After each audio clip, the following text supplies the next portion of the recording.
के भीतर इस राग रंग की पूरी बर्बादी होगी। सामाजिक न्याय दिनकर के भाव बोध का आधार था। समाज का सबसे कमजोर और शोषित आदमी दिनकर की नजर में रोशनी और वाणी में हुंकार की तरह मौजूद रहा।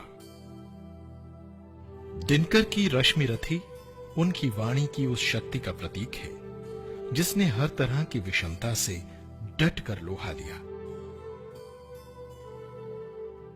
जो स्वाभिमान है कर्ण का, रश्मि रथी में उसके स्वाभिमान की रक्षा की है। सबसे महत्वपूर्ण है कि कर्ण सूतपुत्र होते हुए भी ये वरेण्य है, उसमें तेज है और ओज है, उसके गौरव की रक्षा की है दिनकर जी ने। ये महत्वपूर्ण बात है। और एक सवर्ण होते हुए अवर्ण के स्वाभिमान की रक्षा की है। सन 1956 में संस्कृति के 4 अध्याय नामक विशाल ग्रंथ छपा। दुनिया ने देखा कि अंधेरे के विरुद्ध हुंकार भरने वाला कवि भारतीय सामाजिक संस्कृति के इतिहास का विशद विवेचन भी कर सकता है। इस संस्कृति में के 4 अध्याय में दिनकर कहना यह चाहते हैं कि यह जो जिस संस्कृति को हम बहुत शुद्ध रूप में प्रस्तुत करते हैं, इस संस्कृति का विश्लेषण होना चाहिए, क्योंकि ये बहुत ही इसकी लंबी यात्रा रही है और ये बहुत सारे मिलावटों के बीच से होकर संस्कृत की धारा बहती है। संस्कृत पर बहुत गहरा चिंतन दिनकर का संस्कृत के 4 अध्याय में हुआ है। तो इसमें खास तौर से दिनकर जी की ध्वनि यह है कि संस्कृत में सहिष्णुता होनी चाहिए। कट्टरता का दिनकर जी विरोध करते हैं। संस्कृति में जब कट्टरता के तत्व आते हैं तो वो संस्कृति नहीं रह जाती, एक तरह की विकृति हो जाती है। संस्कृति के 4 अध्याय नाम से उन्होंने भारतीय संस्कृति पर बहुत सी किताबें लिखी गई हैं, लेकिन भारतीय संस्कृति के जो 4 अध्याय हैं, 4 युग हैं, जिसके पीछे बहुत गहरा अध्ययन है और उचित ही साहित्य अकादमी ने उस पुस्तक के लिए उनको सम्मानित किया। और यह भी उल्लेखनीय बात है कि जवाहरलाल नेहरू, जो हिंदी के शायद ही किसी ग्रंथकार की पुस्तक की भूमिका जिन्होंने लिखी हो, उन्होंने संस्कृति के 4 अध्याय की लंबी भूमिका लिखी है। तो दूसरा पहलू उनका यह है कि उनकी गहरी रुचि और गहरा अध्ययन भारतीय संस्कृति के बारे में। दिनकर की वाणी का अभिनंदन देश और समाज ने उन्हें विभिन्न पुरस्कार देकर सम्मानित किया। उनकी रचना कुरुक्षेत्र को साहित्यकार संसद, काशी नागरी प्रचारणी सभा, उत्तर प्रदेश सरकार और भारत सरकार ने सम्मानित किया। देश के प्रथम राष्ट्रपति डॉक्टर राजेंद्र प्रसाद ने उन्हें पद्म विभूषण जैसे नागरिक सम्मान से अलंकृत किया, तो भागलपुर विश्वविद्यालय के कुलाधिपति डॉक्टर जाकिर हुसैन ने उन्हें डॉक्टर ऑफ लिटरेचर की उपाधि से सुशोभित किया। राष्ट्रकवि मैथिली शरण गुप्त ने सरस्वती पत्रिका की हीरक जयंती पर मान पत्र प्रदान करके और राजस्थान विद्यापीठ सम्मान देकर दिनकर के यश का और विस्तार किया।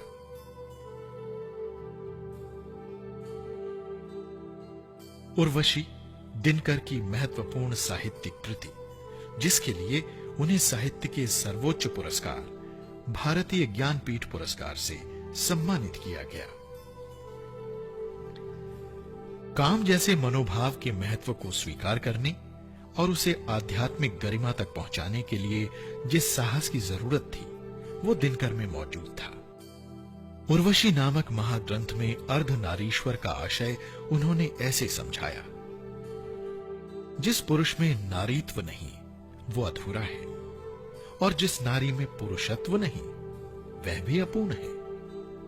दरअसल दिनकर के व्यक्तित्व में पौरुष की हुंकार थी, तो स्त्रीत्व का प्रेम भी। दिनकर जी के संदर्भ में सबसे बड़ी बात तो यह है कि उन्होंने कविता की सार्वजनिकता की पुनर्प्रतिष्ठा की।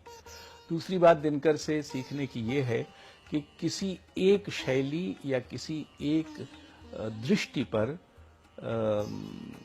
जड़े रहना या पड़े रहना कविता के लिए जरूरी नहीं है, घातक भी हो सकता है। तीसरी बात ये कि परंपरा से भी ऐसा बहुत कुछ लिया जा सकता है जिसके माध्यम से आप आज की हालत, आज की समस्याओं, आज के सरोकारों पर बात कर सकें। इकबाल की तरह पाठकों के रुधिर में आग की तरंगें वे लगातार उठाते रहे थे। रविंद्रनाथ ठाकुर जैसा काव्य सौंदर्य उर्वशी की शक्ल में पहली बार सामने आया था।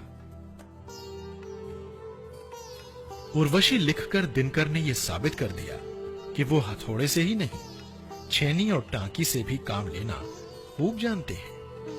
ये बात और है कि उस छेनी और टांकी की बारीकी में भी हथौड़े से कम शक्ति नहीं थी। दिनकर के हथौड़े की धार सब जानते हैं, पर कम लोग जानते हैं कि उनके हृदय में फूलों से भी सुकुमार कवि का निवास शुरू से ही था। सन 1962 में चीन ने भारत पर हमला किया और परशुराम की प्रतीक्षा के माध्यम से दिनकर का पौरुष एक बार फिर हुंकार उठा। राज्यसभा से सांसद के रूप में कार्यकाल समाप्त होने के बाद 1964 में दिनकर भागलपुर विश्वविद्यालय के कुलपति बने, लेकिन अपने स्वभाव के मुताबिक उन्होंने वहां के जातिवादी जमावड़े की उंगलियों पर नाचने से इनकार करते हुए इस्तीफा दे दिया। बाद में भारत सरकार ने उन्हें हिंदी सलाहकार के महत्वपूर्ण पद पर नियुक्त किया। दिनकर को तब दुख के अंधकार का सामना करना पड़ा जब उनके बड़े बेटे राम सेवक सिंह का देहांत हो गया। दिनकर गहरे सदमे में थे, लेकिन हारे नहीं थे। विपरीत पारिवारिक परिस्थितियों में भी उन्होंने अपनी जिम्मेदारियों को पूरा किया। कुरुक्षेत्र और उर्वशी की रचना मेरी असली उपलब्धि नहीं है। मेरी वास्तविक उपलब्धि ये है कि परिवार के शकट को हाफ हाफ कर खींचते हुए मैंने 9 लड़कियों के ब्याह रचवाए हैं। पारिवारिक दायित्वों को निभाने और समाज को दिशा दिखाने के जिस कर्म पथ पर दिनकर चल रहे थे वो कठिन था। अपनी 66 वर्षों की लंबी यात्रा के बाद दिनकर अस्त होने को था।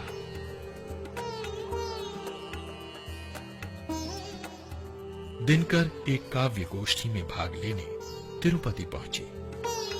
जब वो तिरुपति जा रहे थे तो मैंने कहा, आप तिरुपति क्यों जा रहे हैं? कहने लगे, मरने जा रहा हूं। उस व्यक्ति को पता था मैं वापस नहीं आऊंगा, और मेरे ख्याल में पहली और अंतिम बार तिरुपति के मंदिर में कविता हुई, कविता पाठ हुआ दिनकर जी का, और आकर उन्होंने जहां उन्होंने रश्मि रथी के तीसरे सर्ग से भगवान कृष्ण के विराट रूप का पाठ किया। ये दिनकर का अंतिम काव्य पाठ था। तिरुपति में 24 अप्रैल 1974 की रात दिनकर को दिल का दौरा पड़ा और वे भगवान के विराट रूप में समा गए। समय स्तब्ध रह गया, लेकिन उसकी खामोशी में दिनकर गूंज रहे थे। धन्यवाद, मैं सचमुच नहीं मरूंगा। मरण कोट पर चढ़ जीवन की ध्वजा उड़ाकर मैं मृत्युंजय कवि प्रकाश की जय का गान करूंगा। दिनकर का पार्थिव शरीर पूरे राजकीय सम्मान के साथ पटना के बांस घाट पर पंच तत्वों में विलीन हो गया।